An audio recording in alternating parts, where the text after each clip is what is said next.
90 مليار سنة ضوئية، قطر الكون تبعنا واللي بتمدد مستمر واللي بيحتوي بأقل تقدير على 100 مليار مجرة، مثل مجرة درب التبانة تبعيتنا، وكل مجرة فيها بالقليلة 100 مليار نجم مثل الشمس تبعيتنا بأحجام وأشكال مختلفة، وكل مجموعة شمسية من هالمجموعات بتحتوي على عدد كتير كبير من الكواكب، مثل ما المجرة تبعيتنا شمسنا والكواكب تبعيتها مثل كتير صغير من اللي موجود برا. مونامي ما عم تتخيل الأرقام اللي عم نحكي عنها، يعني تنقرب الفكرة شوي، قديه عندك حبات رمل على سطح الكوكب تبعنا، اضربها بمئات مليارات المرات عندك مجرات بالعالم، اضربها بآلاف ومليارات المرات عندك كواكب منا بالعالم. وهذا ما انه حكي كيف ما كان، هذا اللي اكتشفه تلسكوب كابلر سنة 2007، وبيزيد وبيأكد انه في عدد كتير كبير من هالكواكب عليها شبه حياة، عليها شكل من اشكال الحياة. بس السؤال هون، شو اللي بيمنع مع هيدا العدد الكتير كبير من الكواكب ومن المجرات انه يكون في كواكب غيرنا عليها حياة؟ شو اللي بيمنع انه يكون عليه ظروف قريبة لظروف الحياة اللي عنا؟ يا خيي مش ظروف، شبه الظروف ممكن اي كائن يتأقلم عليها. فهل ممكن يكون في حياة برات كوكب الارض؟ وشو قصة الاشارات اللي اكتشفها التلسكوب الصيني؟ ومع كل هالاعداد الكبيرة من الكواكب ليه ما اجى ولا كائن فضائي زارنا لهلا؟ انه ما بيحبنا؟ هو الانسان بشكل عام بينحب والله. فالسؤال الاهم فوق كل هالاسئلة،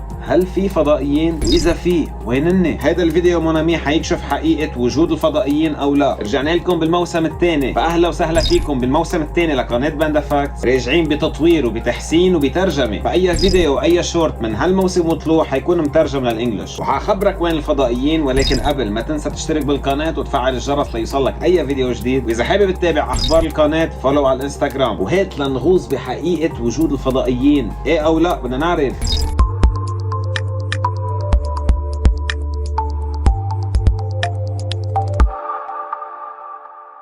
طيب يا خيي بس حدا يجاوبني، هل نحن وحدنا بهذا الكون؟ يا خيي هل في حدا غيرنا؟ طب والله بجرنا من بعضنا، بدنا عالم جديد نتسلى معه. طب هات لنفتش عليهم حملة مع بعضنا، وتنلاقيهم لازم يا نشوفهم يا نشوف اشارتهم او اثار لوجودهم. وهون بتبلش رحلة التفتيش مع شارلوك باندا فاكت. روح يا شارلوك انت. ومثل ما نحن عم نفتش، في كتير غيرنا عم يفتشوا على هذا الكوكب، عم بيفتشوا او فتشوا. خليك معي.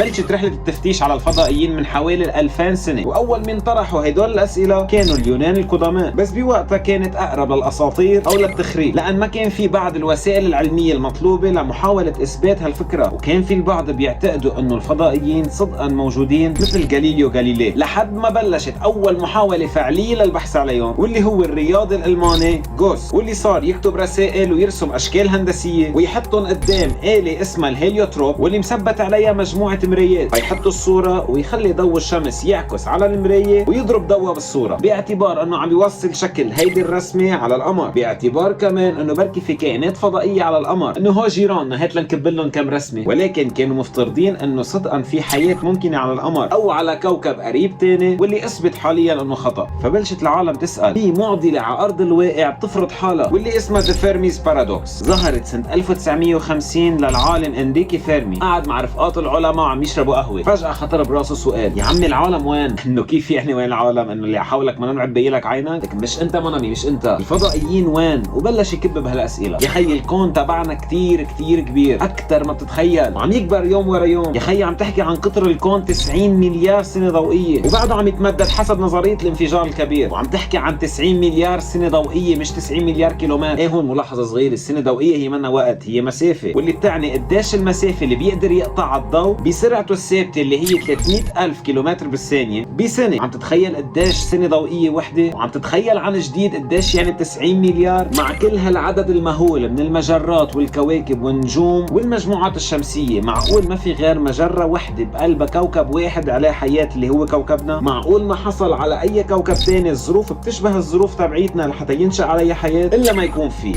وإذا في وينني؟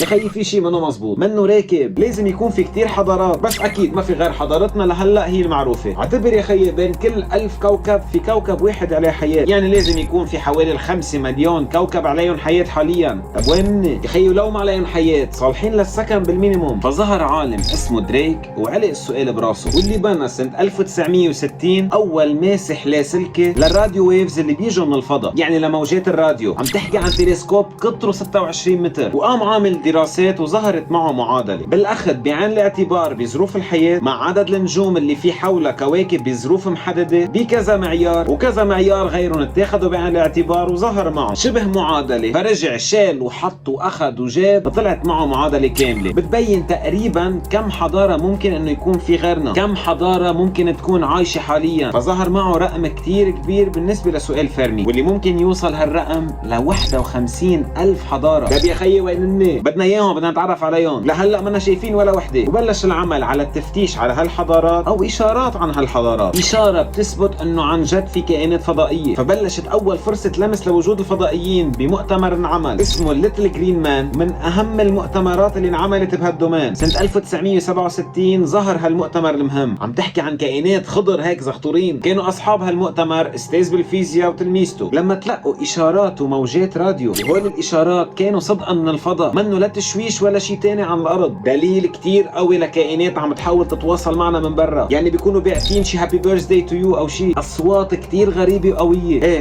وحكينا معهم، عزمناهم على فنجان قهوة.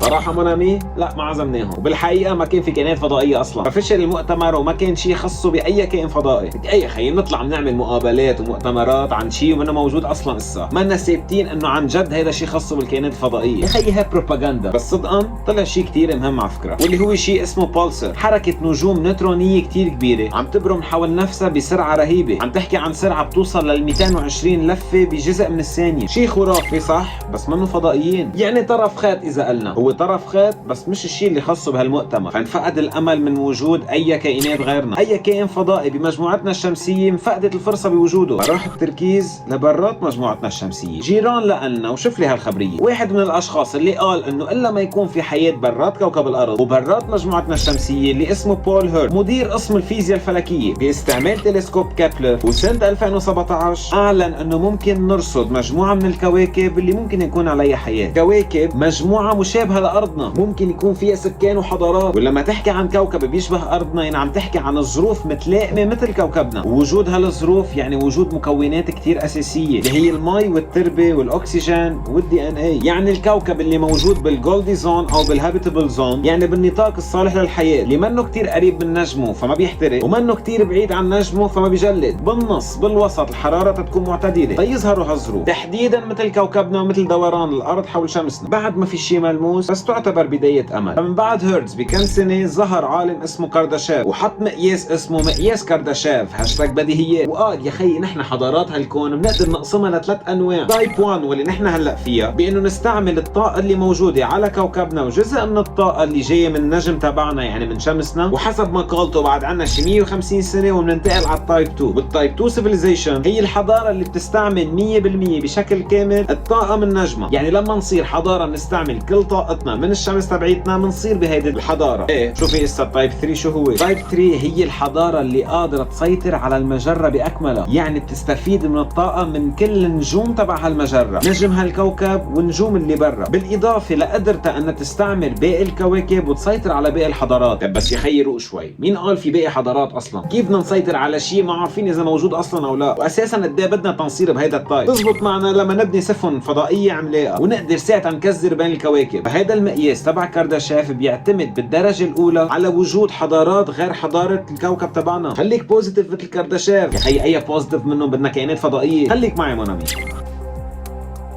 فبلشت محاولات أقوى وأكبر وأكثر لمحاولة إيجاد حياة برات الكوكب. بلشت بدراسات على النيازك اللي عم تضرب بأرضنا، مثل على واحد من الكواكب اللي سقطت على أرضنا لقيوا الأمينو أسيد، واللي يعتبر دلالة كتير كبيرة على وجود حياة، لأن أي شغلة حية حولنا بقلبها 4 مكونات: بروتين، كربوهيدرات، دهون والحمض النووي. والأمينو أسيد يعتبر المصدر لتكون البروتين اللي بدوره موجود بكل كائن حي. يعني أنك تلاقي عنصر من أهم العناصر الحيوية جاية بنيزك من برا، من كوكب من برا، يعتبر دليل. واكثر من هيك، هيدا الامينو اسيد هو نوع مختلف كليا عن اللي موجود على ارضنا، وبقلبه كميه اكبر من اللي بنعرفها نحن. يعني هيدا النيزك جاي من محل صدقا في حياه عليه، او كان في حياه عليه، مش معروف شو ماضيه بس في حياه، وهيدا المهم. واكثر من هيك كمان، طلع بعض العلماء وقالوا صح ممكن يكون في كائنات عندها هالمركبات، ولكن ليه عم نطلع على النطاق الصغير؟ بركي في كائنات عايشه ولكن الظروف وشروط حياتها مختلفه، بركي في كائنات ما بتاكل، بركي في كائنات كائنات بلا حمض نووي، بركي في كائنات ما بتشرب مي، وبركي في كائنات مش الدم هو المكون الاساسي لها، ممكن يكون عندهم دم ازرق، دم اصفر، او ما يكون في دم بالمره. كائنات من برا تاقلمت بظروف حياه مختلفه بطرق مختلفه. شو اللي بيمنع هالموضوع؟ ولكن ظهرت فرضيه اسمها فرضيه الفلترز، واللي بتقول انه الكون كان بحاله كثير عشوائيه وفيها كثير انفجارات قضت على اي محاوله لانشاء حياه. اي شبه حياه بتظهر كانت دغري عم تتدمر بسبب كثره الانفجارات، وكوكبنا الوحيد اللي ظمأ. فبتقول هالفرضيه من بعد هالانفجارات ما كان في اي فرصه لاي حياه انها تستمر، ما كان في امكانيه لانه اي شيء يرجع يتشكل غير كوكبنا، واللي بدورة ارضنا مرق عليها كذا فلتر بسبب اصطدامات متتاليه فيها من نيازك بين عصر جليدي وعصر بركاني. في حياه وراحت الحياه، واللي حنتطرق فيه لتاريخ كوكب الارض بفيديو قريب. فبتقول هالنظريه كمان انه كثير وارد انه كان في كثير حضارات وانتهت مثل ما حيصير فينا قريبا في حال قامت حرب نوويه. يعني هيدي الفرضيه بتدعم فكره وجود حضاره وحده واللي هي حضارتنا وبس، طول ما انه ما في اي دليل لاي حضاره مجاوره، وما نشاف اي فضائي ولا خبرنا عن كوكبه، لحد ما ظهرت الصين وفجرت خبريه. خليك معي منامي.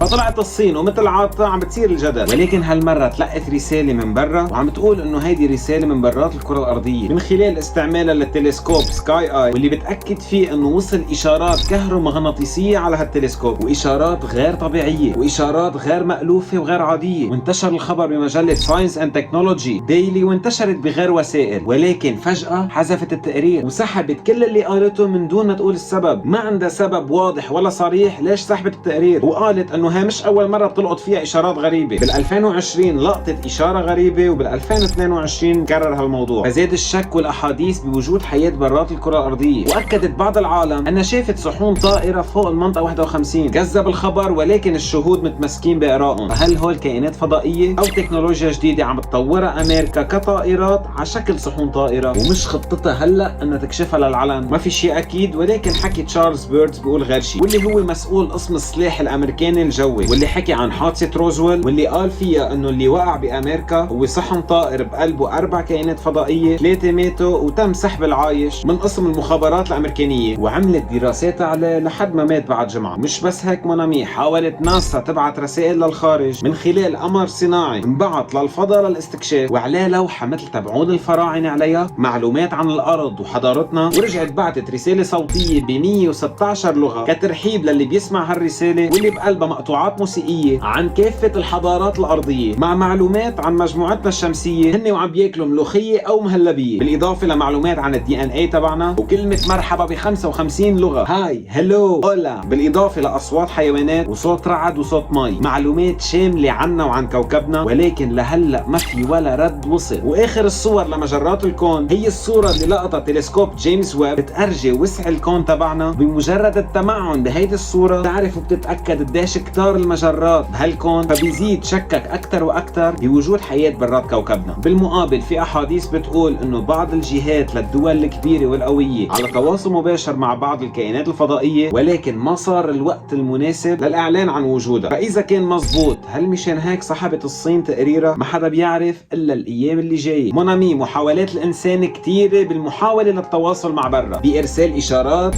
بارسال بيتزا، ارسال لفه شاورما، كثير عم نبعث لبرا. انبعثت قنينه كوكاكولا لبرا، حتى انبعت نسخة عن لوحة الموناليزا يتصببوا ويتأرجوا عليها، بس لهلا ما حدا بعت لنا شيء. يا خي الانسان مضياف من يوم. صح مونامي، لهلا أدلة وجود الكائنات الفضائية بعدها كثير ضعيفة، في أدلة ولكن كثير ضعيفة. فاللي علينا نعمله انه نضل نكون مضيافين، نبعث، ننشر، نرسل، نكبس، نشترك بالقناة، نفعل الجرس تيوصلنا كل فيديوز جداد، نحضر كل الفيديوز اللي قبل، ننطر اي فيديو جديد. نشوفكم بالفيديو الجاي.